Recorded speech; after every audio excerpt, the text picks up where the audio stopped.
Hello children, welcome back. Chapter 4 के इस video में आपका पुनः स्वागत है। अब मैं कुछ डेमोक्रेसी के फैक्ट्स के बारे में बताता हूँ। चलिए, डेमोक्रेसी साउथ अफ्रीका के हालात आप लोगों ने जान लिए, कैसे वहाँ डिस्क्रिमिनेशन था, अपार्थाइड लॉ, उसके बाद रेशियल डिस्क्रिमिनेशन जिसे कहते हैं, रंगभेद की नीति के खिलाफ गांधी जी ने वहाँ आंदोलन चलाया था। फिर इंडिया में आके नील सत्याग्रह का समर्थन किया था। तो मेरा ये कहना है कि डेमोक्रेटिक गवर्नमेंट के लिए ये जरूरी है कि उस देश का जो शीर्ष पर बैठा व्यक्ति हो वो भी इलेक्टेड हो।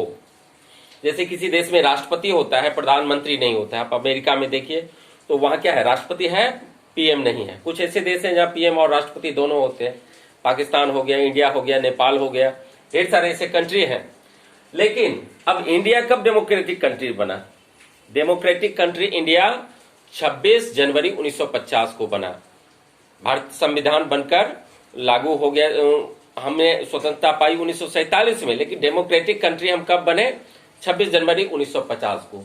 अब हम डेमोक्रेटिक कंट्री, हमारे रिपब्लिक कंट्री हम किसे कहते हैं? तो देश के शीर्ष पर बैठा जो व्यक्ति है उसका भी चुनाव होता है, जैसे राष्ट्रपति का चुनाव होता है। इसमें लोकसभा, राज्यसभा और राज्यों की विधानसभाओं के मेंबर जो होते हैं वो भाग लेते हैं। तो ये तीनों भाग लेते हैं, तो यानी प्रेसिडेंट का भी चुनाव होता है, और इसलिए ये हम भारत क्या है, रिपब्लिक नेशन है। पार्टिसिपेशन के बारे में मैंने बता दिया था कि डेमोक्रेसी के लिए पार्टिसिपेशन, लोगों की पार्टिसिपेशन बहुत जरूरी होता है। लोग चाहे वो रैलियां निकाल सकते हैं, धरने दे सकते हैं, स्ट्राइक कर सकते हैं, सिग्नेचर कैंपेन कर सकते हैं, तरह तरह के प्रोटेस्ट कर सकते हैं।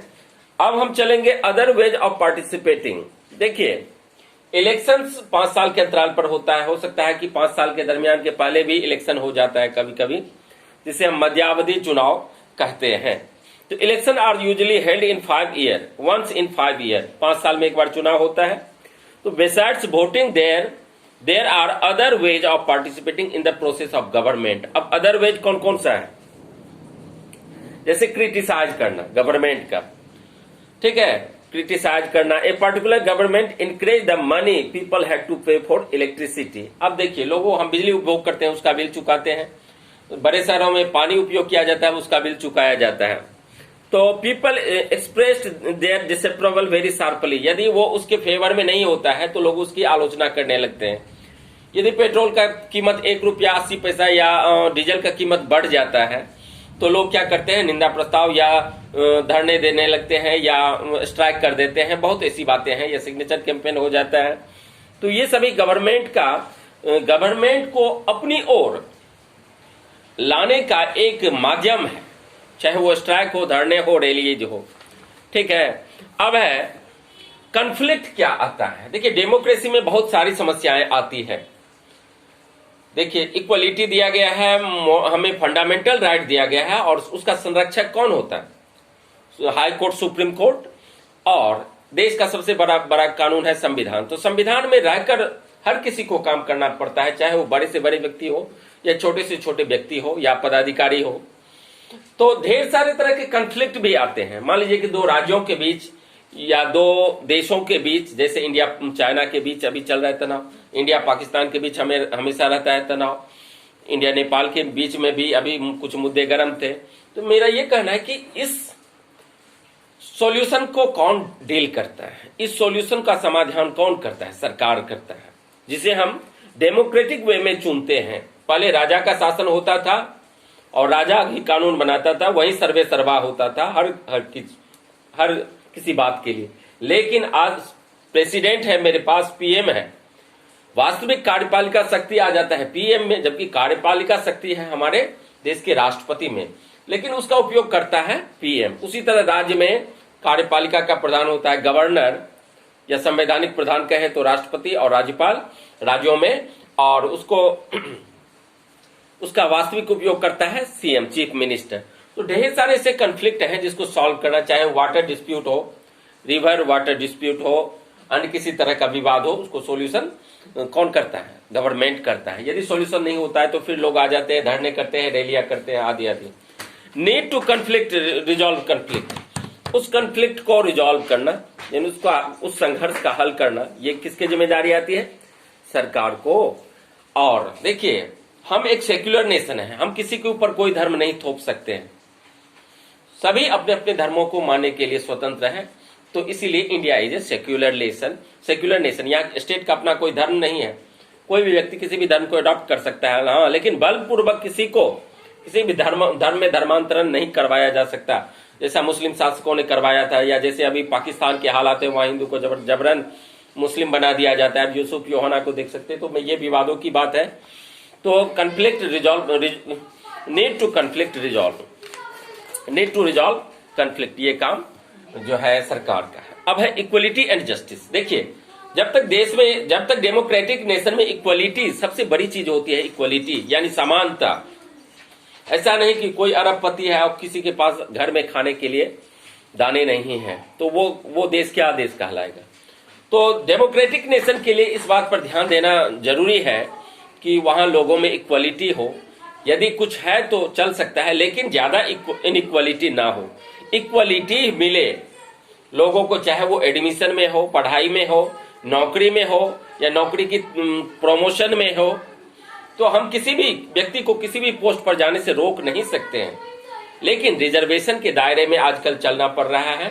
तो रिजर्व कैटेगरी यानी कैटेगराइज वैकेंसी बांट दिया जाता है कि एससी के लिए इतना है, एसटी के लिए इतना है, जनरल के लिए इतना है। अब है जस्टिस मिलनी चाहिए लोगों के एक डेमोक्रेटिक नेशन में यदि लोगों के मानवाधिकार का उल्लंघन होता है, यदि लोगों के अधिकार के साथ खिलवाड़ किया जाता है, तो उसे कोर्ट और न्यायालय जाने का अधिकार है। तो हमें लोगों डेमोक्रेटिक नेशन में इक्वलिटी और जस्टिस की अहम भूमिका है, यानी लोगों में समानता बनी रहे।